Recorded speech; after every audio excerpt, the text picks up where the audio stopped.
Thank you. So thank you for having me. And I'm very happy to be with you all. Assalamu alaikum. This works for whatever time of day it is to say hello if you're on different time zones. And my Twitter handle is at Bali_Maha. So even though you may not be able to chat, you can tweet at me while you're watching this. And my slides, I'm going to try to give you the link somehow, even though I can't chat with you. And the slides are non-commercial license, so you can, CC license, do whatever you want with them as long as you don't sell them. So you can take screenshots and just attribute them to me, please. All right, so my slides, this is a short link to my slides, which is bit.ly/Egypt Critical AI, and it's capital E, capital C, capital AI. So you should be able to open them. You should be able to comment on them beyond this moment if you want them for anything else. And of course, you can always, tweet me and I'll send them to you. All right, so my first question to you is, how are you feeling today? I do instead of the chat. So you can either use your phone and grab the QR code, or you can go to slido.com and the code is 3539835. This is a polling tool. So just use like one or two words to tell me how you're feeling today. You could be feeling multiple things. That's totally fine. I'll give you all a minute to answer that. Someone's feeling great. I'm happy to hear that.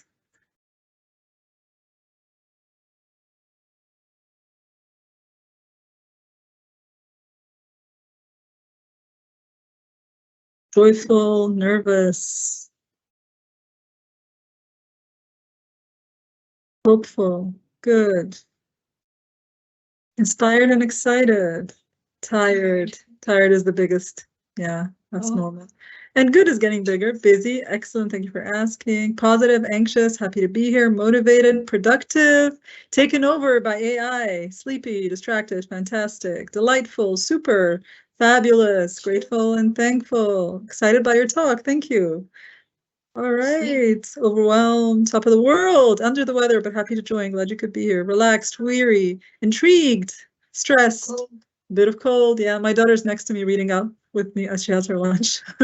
Enthusiastic, overworked. Yeah, so many of us overworked. And tired is still the biggest one. Curious is also a big one that's come up. Caffeinated, good for you. Excited about the talk. Intrigued. All right. Wow, I'm just looking at the number of people. I think we're close to 400 people that are participating in the Slido. I don't even know how many people are in the whole session. All right. Wow. Motivated, tired, optimistic, knackered.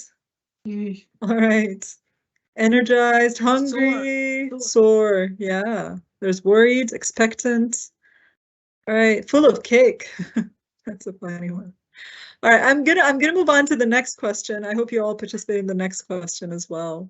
So the next question is inspired by my mom, who has nothing at all to do with AI or education, but she was saying that she thinks AI is like fast food. And when she said that metaphor, for someone who doesn't know AI at all and describes it as fast food, I thought was a very interesting analogy. When I say this to people, they say, oh yeah, because it gives you something quick, but it's not really that nutritious. But it can help you, it can save you in a moment, right? And the fact that it's fast is useful. And it's not all bad, but it can harm you if there's too much of it. So I'm curious, have you ever thought of this? Like, what's a good metaphor that you would use for AI? So let's use Slido again. This is not going to be a word cloud. This is going to show me a full answer. So if you wanted to explain a little bit more, go ahead and do that. I see 5 people are already have one like straight off the top of their heads. So, okay, these are still coming back from, I think, the how are you feeling probably. Unreliable critical friend, like a vending machine. That's so interesting. Tumble dryer. I will show the link to my slides again. Ubiquitous monster, helpful. Seeking advice from a stranger, enabler. Octopus. I am AI. Okay. Calculator, co-pilot. Yeah, for the on the road quicker. Automation, really fancy autocomplete. That's a good point. Robotic assistant. Wild beast should be tame. Mansplaining. Yeah. Candy floss. Information lever. Wow. Well-meaning friend. Cheating. Dysfunctional and unreliable brain. Crystal ball. Yeah, I like that one. Personal assistant. Infrared camera. Know-it-all helper. Confidently wrong.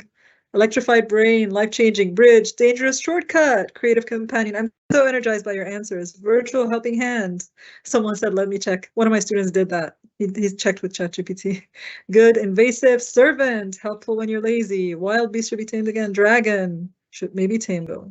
friend, investing, Kickstarter, saver, mystery gift box, machine learning, instant coffee, entertainingly. All right, dishwasher, random number generator, recycling center, dangerous when you're not used in the right way, Skynet, wow, like a box of chocolates, never know what you're gonna get, unknown stranger, critical indifferent friend, creative friend, garbage in and information out.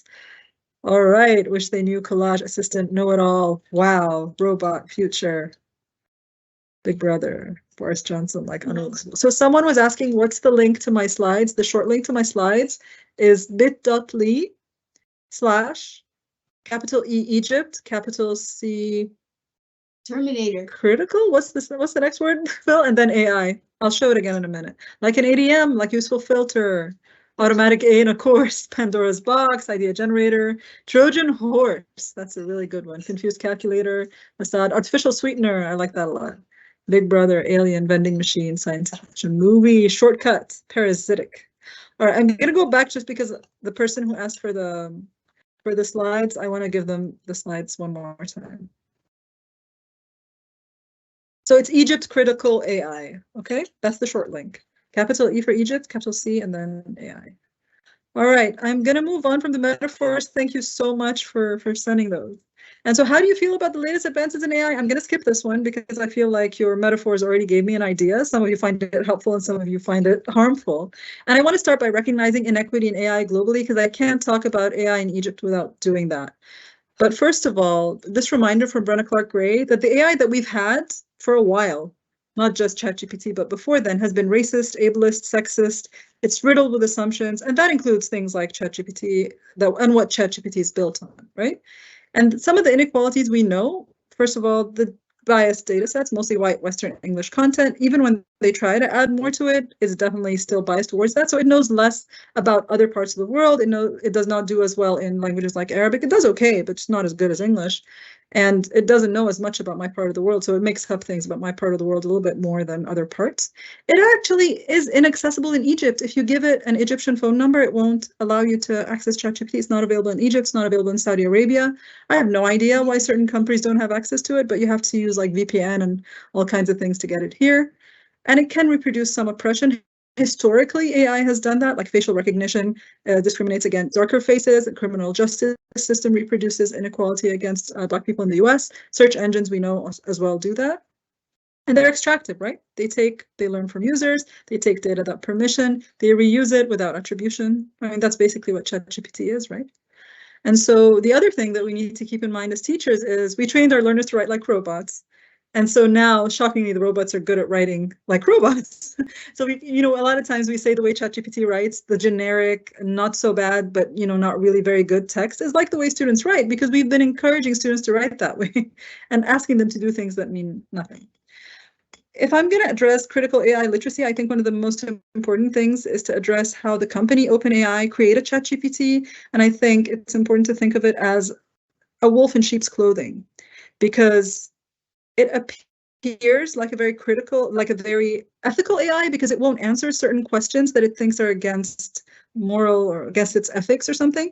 But actually in the process, and I don't know if everyone knows this by now, but in the process of making ChatGPT not talk about violence and not be offensive and not swear, they asked workers in Kenya through a contractor to look through a lot of really harmful text and images in order to filter them out. And those people were, first of all, very underpaid, but more importantly, suffered a lot of mental health issues because of the work they were doing in order to make ChatGPT a more ethical AI. And this is one of the things that that company did not address. So in the process of making ChatGPT a clean technology for us to use, a lot of other people were harmed in the process, and those people were from the global south, were underpaid, were not cared for. So it's really important to think about those things. Even if the product is ethical, how was it created? It was not created in an ethical way, we believe.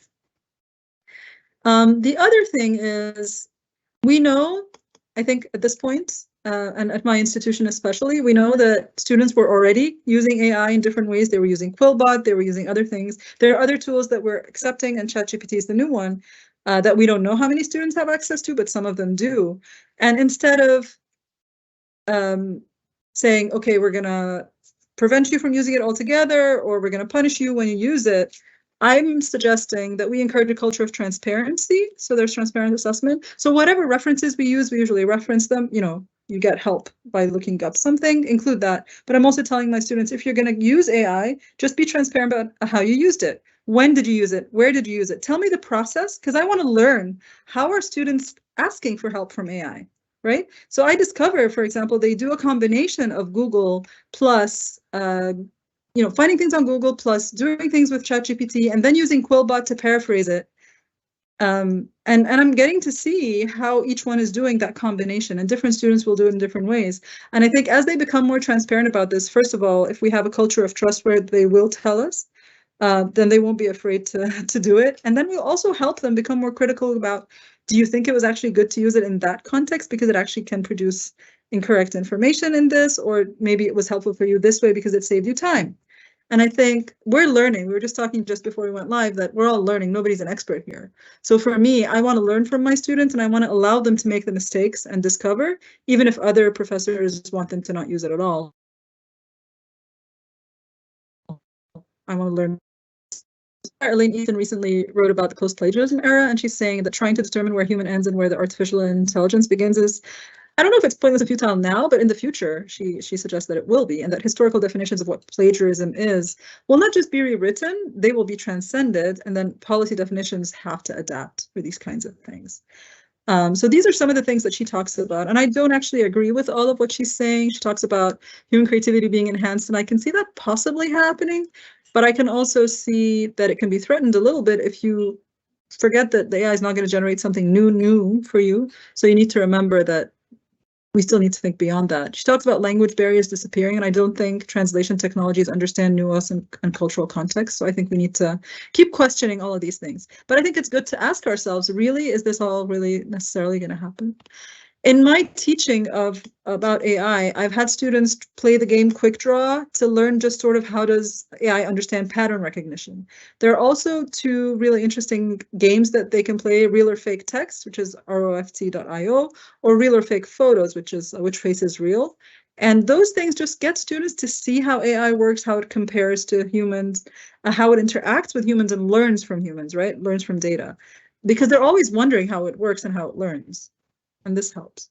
I also talk to my students and to faculty at my institution that I think in automation in general, we can automate all kinds of things, but the things that we care about are the things that we should not be automating, right? So we should not be automating, for example, getting the gift for your wife or taking care of your child. But I think, yeah, the email that you don't care too much about, that's just a routine thing, that's a very different thing than automating the email where you apologize because you made a mistake, for example.